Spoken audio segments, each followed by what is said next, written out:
Welcome to the tutorial for VoteLab. We will be discussing about how to import the artifact and how to run the artifact. To import the artifact, go to File, Import Appliance, and then from your local file system, select the virtual machine that you have downloaded, and then click on Next, and then click on Finish to start importing the virtual machine.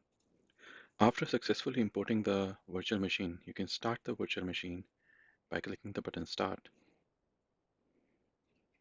After successful startup of the virtual machine, you will be greeted by this screen.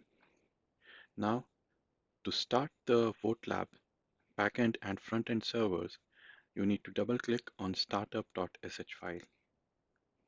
This will open up 4 terminals containing the dashboard, the vote processor, the web server API, and the phone API. To view the dashboard, you should go to a web browser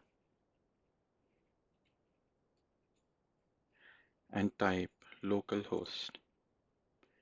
This will open up the dashboard for VoteLab.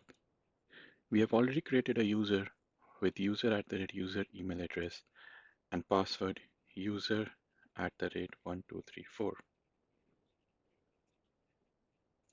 Once you log into the dashboard, you can see various scenarios which we have created for you to vote and test the artifact. We have also added some of the scenarios for which we have already dummy voted and the results are available.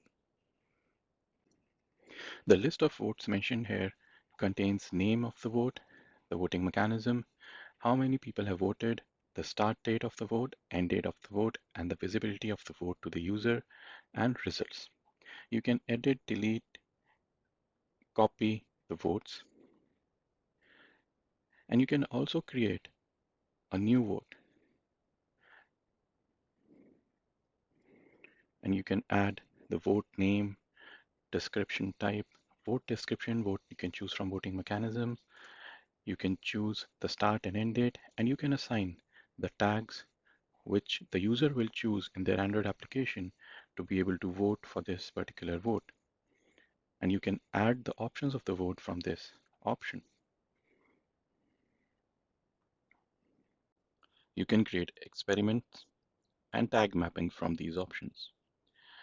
You can also export the results of the votes in CSV format by choosing the existing votes.